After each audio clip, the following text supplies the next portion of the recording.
Bonjour, je m'appelle Anne et je vous parle depuis la belle ville de Lyon qui est en France. Et le mot que j'ai choisi aujourd'hui pour vous parler de l'orchestre des Champs-Élysées, c'est pianiste accompagnateur. Bon, c'est vrai que ça fait deux mots, mais on peut vraiment mettre un trait d'union entre les deux.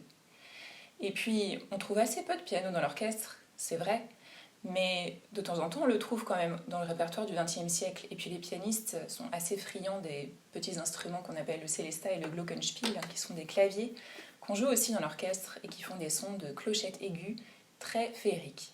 Mais il y a une autre raison pour laquelle un pianiste peut être très utile auprès d'un orchestre. Je prends l'exemple tout simple du Requiem de Mozart. Dans le Requiem de Mozart, vous avez l'orchestre, le chœur et les solistes. Mon rôle, ça va être, pendant les répétitions, de jouer toute la partie d'orchestre, pendant les répétitions du chœur, pendant les répétitions des solistes, pour que le chef puisse vraiment se concentrer sur le travail qu'il a à faire avec le chœur et les solistes. Alors c'est un métier qu'on ne voit pas beaucoup au devant de la scène, c'est normal puisqu'il est dans les coulisses. On appelle ça un métier de l'ombre, comme il y en a beaucoup auprès d'un orchestre. Mais il est grisant pour plein de raisons. Déjà dans la préparation, on s'imprègne de la musique et du texte, alors déjà c'est un grand bonheur. Et puis on va essayer de trouver au piano les couleurs de l'orchestre pour que la répétition puisse être inspirée musicalement. Si je reprends le début du Requiem de Mozart, cet exemple-là. Au début, il y a les cordes qui font un pas comme ça grave, lent, comme une marche funèbre. Et puis au-dessus, on a le basson qui joue, et puis le corps de basset qui lui répond. Alors si je mets tout ça ensemble, c'est vraiment le tout début du Requiem.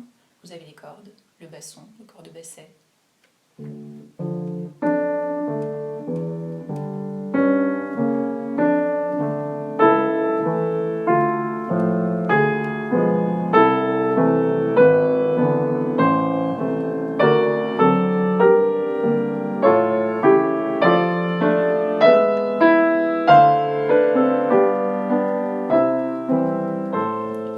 Etc. Ensuite il y a les cuivres, ensuite il y a le chœur.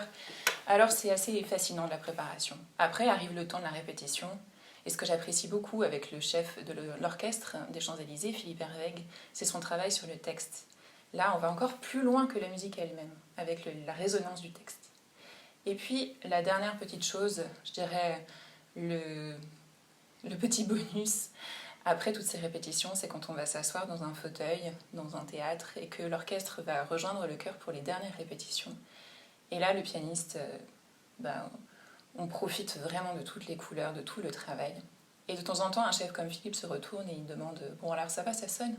Évidemment, ça sonne toujours, c'est toujours magnifique.